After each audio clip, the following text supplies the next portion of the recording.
Hola, ¿qué tal? Espero que se encuentren muy bien. Soy Arelia Naya, del Laboratorio de Toxicología y Química Ambiental del Centro de Investigación en Genética y Ambiente. Les voy a platicar acerca del uso de modelos biológicos para evaluar la contaminación ambiental. Antes de continuar con la contaminación ambiental, recordemos que nuestro medio ambiente no solo son las plantas y los animales que podemos observar alrededor. Nuestro medio ambiente es todo aquello con lo que podemos interaccionar: el aire que respiramos, los alimentos ingeridos, el suelo, tanto de uso agrícola como el que podemos llegar a ingerir, el agua que tomamos, el agua que utilizamos de uso recreacional y también nuestros hábitos, sean estos buenos o no. Todo esto constituye nuestro medio ambiente. Ahora, este medio ambiente puede llegar a alterarse, ya sea de manera directa o indirecta, por agentes extraños a su composición natural, a los cuales denominamos contaminantes. Si el medio ambiente es capaz de asimilar, transformar o eliminar un contaminante, entonces estamos ante un equilibrio estable de depuración natural. Por el contrario, si se rebasa esta capacidad de depuración, entonces el contaminante se va a ir acumulando hasta llegar a ser tóxico por provocar un daño. Por lo tanto, un contaminante tóxico es toda sustancia orgánica, inorgánica, natural o sintética que durante su fabricación, manejo, transporte, almacenamiento o uso puede incorporarse al medio ambiente en forma de gas, líquido o sólido, y en cantidades que tienen la probabilidad de lesionar la salud de los individuos que entran en contacto con ella.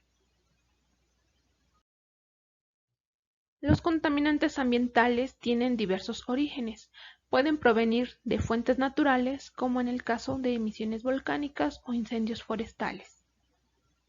Pero en su mayoría los contaminantes son de origen antrópico, es decir, derivado de nuestras actividades, ya sean domésticos, al quemar basura, plásticos, llantas, utilizar carbón al cocinar, por actividades agrícolas, al usar pesticidas, hacer quema de pastizales y sobre todo en las actividades industriales, de cualquier giro, ya sea petrolero, automotriz, textil, alimentario, etc. Estos contaminantes tóxicos pueden acumularse y afectar diversas matrices ambientales. Dependiendo de la matriz ambiental a la que se incorporen y acumulen los contaminantes, podemos tener contaminación del aire, del agua, del sedimento, suelo, de alimentos, etc. Los contaminantes tóxicos más comunes pertenecen a estos grupos. Así tenemos a los pesticidas, que son sustancias o mezcla de sustancias cuyo objetivo es prevenir, destruir, repeler o controlar una plaga. Por ejemplo, para controlar los insectos, las hierbas, etc. En el grupo de los metales pesados tenemos a los elementos con pesos atómicos altos que pueden formar parte de nuestra composición e intervenir en reacciones bioquímicas, por ejemplo el zinc, el cobre o el hierro. Pero también podemos tener elementos que no forman parte de nuestros organismos y que son altamente tóxicos, como el mercurio, el cadmio, arsénico y plomo. En cuanto a las dioxinas y furanos, estos son productos de procesos llevados a cabo a altas temperaturas, por ejemplo, en la fabricación de alimentos, como es el caso de los furanos, o en la quema de residuos plásticos, en el caso de las dioxinas. También un contaminante tóxico lo podemos encontrar en forma de solventes o vapores, como son el amoníaco, el tolueno o el benceno. Bueno, ahora ya sabemos cuáles son los principales contaminantes y las fuentes que los originan. Pero ¿cómo podemos saber si un contaminante está presente en un determinado ambiente? Y si esto representa un daño a la salud de los organismos, incluido el humano.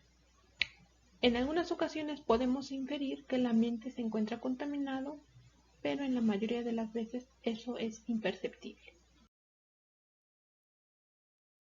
Para evaluar si un ambiente presenta contaminación, podemos utilizar diversos equipos y métodos analíticos. Por ejemplo, para evaluar el agua podemos utilizar un multiparamétrico, que como su nombre lo indica, es un equipo que puede medir diversos parámetros en el agua, por ejemplo, el pH, la temperatura, la cantidad de sólidos suspendidos, la conductividad eléctrica, entre otros, que nos orienta sobre la calidad del agua, pero no nos identifica qué contaminante o mezcla de contaminantes están presentes. Para eso debemos utilizar otros equipos y técnicas más específicas y sensibles, como la cromatografía y la espectrometría de masas, que además de identificar el contaminante o la mezcla de contaminantes, nos dice su concentración, aunque estos estén presentes en cantidades mínimas en el orden de partes por millón o incluso partes por trillón. Estos equipos nos permiten conocer las concentraciones de diversos contaminantes ambientales. Por ejemplo, podemos conocer cuánto hay de metales pesados como arsénico, cadmio, plomo en el agua analizada de determinado lugar. También nos permite conocer las concentraciones de diversos pesticidas como el DDT o de una mezcla de fenilos policlorados analizados en sedimentos. Pero, ¿estos valores qué significan? Podemos observar valores altos. ¿Pero esos valores son peligrosos? ¿Cómo lo podemos saber? Podemos recurrir a las normas de límites máximos permisibles que cada país u organización provee. Por ejemplo, en esta tabla podemos observar los límites máximos permisibles para metales pesados en el agua de beber propuestos por diversas organizaciones como la EPA, que es la Agencia de Protección Ambiental de los Estados Unidos de América, la Organización Mundial de la Salud o por la Unión Europea. Pero mientras la OMS permite 3 microgramos de cadmio por cada litro de agua, las normas de Pakistán permiten hasta 10 microgramos por cada litro de agua. ¿De qué depende o cómo es que se establecen esas concentraciones máximas para elaborar las normas? Para llegar a establecer una norma de límite máximo permisible para determinado contaminante, es necesario conocer los efectos que tiene exponerse a este contaminante. Además de los intereses político-económicos de cada gobierno que permiten que unas normas sean más flexibles que otras, estas concentraciones máximas permisibles para diversos contaminantes resultan de las investigaciones científicas en modelos biológicos. ¿Por qué en modelos biológicos? Si lo que queremos saber es lo que nos pasa a los humanos al estar expuestos a la contaminación. Aunque nos interese la salud humana, no se puede investigar en humanos, al menos no del todo. La complejidad y las cuestiones éticas de utilizar humanos hacen que se implementen y utilicen modelos biológicos. Estos modelos se utilizan como análogos al ser humano, siendo similares en función, aunque difieran en la estructura, por lo general siendo más simples. Los modelos biológicos empleados para evaluar contaminación ambiental se conocen como bioindicadores, y aunque estemos muy familiarizados a ver roedores como lo son las ratas o los ratones en el laboratorio, no solo ellos pueden servir de bioindicadores. También los anfibios, los peces, las aves, artrópodos e incluso las especies vegetales pueden servir como bioindicadores. Y aunque la mayoría de los organismos son capaces de reaccionar a los impactos ambientales, no todos son candidatos para funcionar como modelos biológicos para evaluar la contaminación ambiental.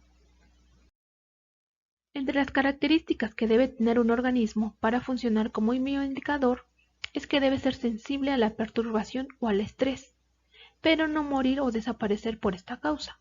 Además debe tener una tolerancia moderada a la variabilidad ambiental.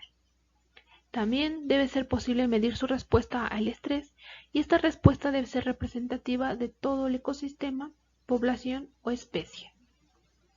Debe de responder en función del grado de contaminación, es decir, a mayor concentración, mayor es la visualización de la respuesta.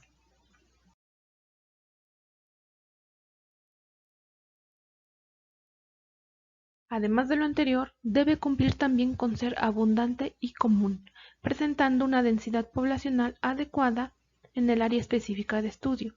Por lo tanto, no podemos utilizar especies en peligro de extinción. Debe existir información amplia y completa sobre su taxonomía, historia de vida, anatomía, entre otras cosas. Y su muestreo debe ser sencillo y económico. Una vez que se cumplieron todas las características para utilizar una especie como bioindicadora, se debe cumplir por parte del experimentador el uso de las 3 Rs: reemplazo, reducción y refinamiento. Siempre y cuando sea posible, reemplazar el uso de organismos por otras opciones, por ejemplo, utilizar cultivos celulares o modelos computacionales.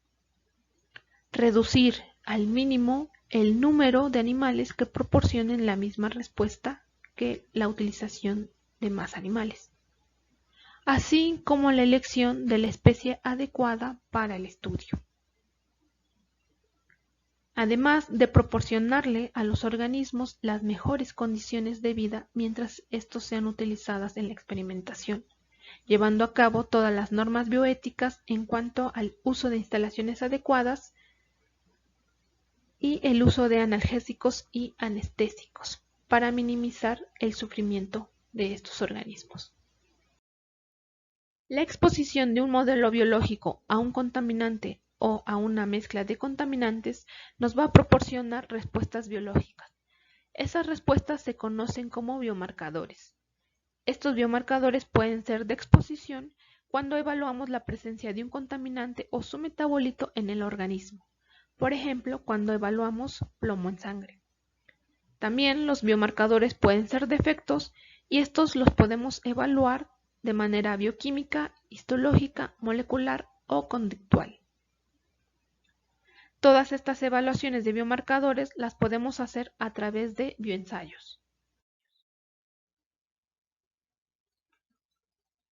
Estos bioensayos pueden ser in situ, cuando se llevan a cabo en el ecosistema de donde provienen los organismos, o ex situ, cuando se llevan a cabo fuera del ecosistema natural, por ejemplo, en el laboratorio.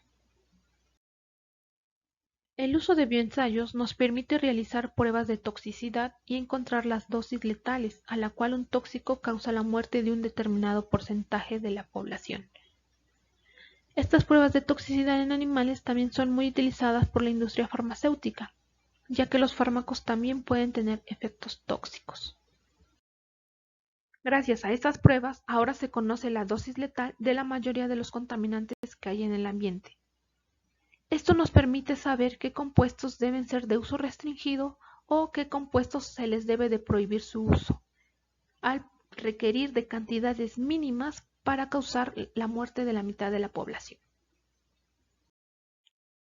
El uso de bioensayos también nos puede proporcionar información sobre si un contaminante es citotóxico, es decir, si altera la morfología o la división celular, o si este contaminante es genotóxico, es decir, si altera el empaquetamiento del material genético o si provoca rupturas en el ADN. Con los modelos biológicos utilizados en bioensayos, también podemos evaluar la expresión de los genes, es decir, si un contaminante ambiental es capaz de inhibir, reducir o incrementar la expresión de un gen. Esto a través de técnicas de biología molecular, como por ejemplo la RT-PCR.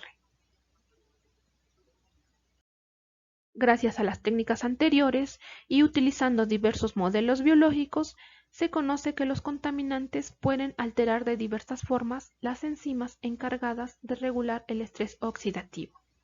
Además, se ha propuesto que el mecanismo por el cual pueden causar estrés oxidativo estos contaminantes es a través de la producción de radicales libres.